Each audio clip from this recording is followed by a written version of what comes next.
Welcome to the London Outlook for Tuesday, the 30th of January 2024. Starting off with the economic calendar, there are no red folder news events for the London session. There are some for the US session. They're not of overly significance, and thus we'll chat about it in the New York Outlook. But in terms of the London session, it should be quite smooth sailing, with our only objective to follow our trade plan and technical analysis. Then moving on to the 4-hour chart, what we can see from a structure perspective is that recently we had this change of character, moving us from a confirmed bullish market structure trend to an unconfirmed state. In terms of what the 4-hour is doing and the OBs that I've marked out, the bearish market leg is as such, and thus I have this pro-trend unconfirmed 4H OBs being marked out. Then from an order flow perspective on the 4-hour, we can see that the pro trend previously confirmed, which was the bullish structure, has developed this 4H demand order flow, with the chalk occurring here and then obviously this leg being developed. That's this primary leg that I have marked out right here. Everything is well mitigated, and thus the only valid remaining 4H OB is this primary OB associated with this primary leg, and it's as a result of the pro-trend previously confirmed scenario. As a result of this, in terms of a higher time frame narrative, we have reasons to trade both long and short. The pro-trend unconfirmed OB is providing opportunities to short, and then the primary pro-trend previously confirmed OB is providing opportunities to long. Having said all of that, because we are interacting between two 4H OBs, there's a lot of complexity to navigate through. Also, the other thing to note is the fact that we are operating in an uncertain scenario where we don't know which side will ultimately follow through, and this means that for my trading specifically, I require 3 elements to be present whenever I take a trade. These rules are relaxed when we have a pro-trend confirmed scenario, but for this particular circumstances I require 4H backing to support an underlying trade idea. Then I need a substructure target that is validated. But what I mean by validated is that there's been evidence of a pullback to suggest that this is indeed the high, which will be targeted later, and similarly for this low. And then the last point is on the time frame that I'm trading, there must be available IRL towards target 1 and target 2. So having said all of that, it's quite clear that today's narrative is the same as yesterday's, where we have reasons to trade both directions, and it's just about unpacking what's happening on the lower time frame. Moving on to the 15-minute, there's a couple of things to note here.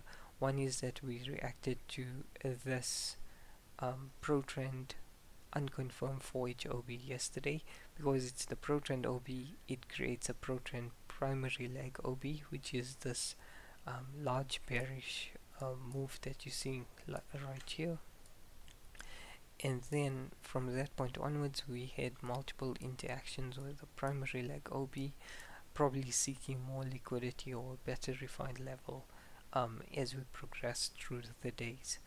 So the pro-trend unconfirmed OB resulted in a primary leg being created, and then this primary pro-trend previously confirmed 4H OB resulted in the secondary leg generated that we've seen develop from yesterday's New York session.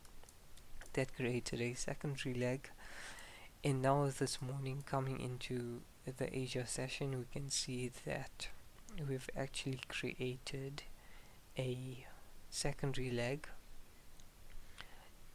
for the underlying pro-trend unconfirmed primary leg.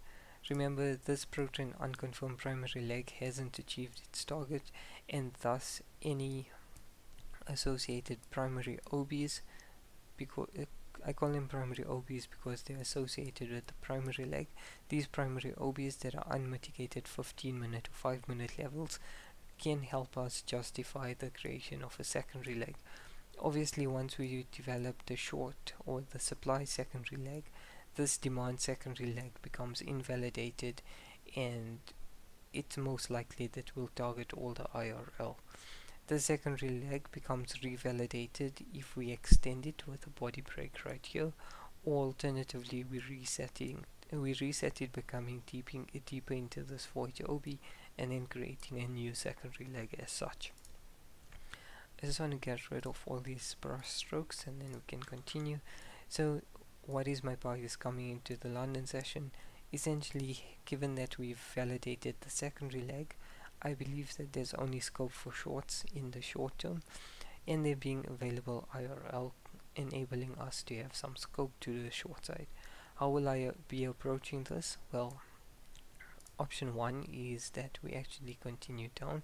Frankfurt um, breaks the Asia low, validating this Asia high of the day, at which point we'll anchor our fibs something like this, and then I'll take a trade right here with my stop loss above the current high of the day.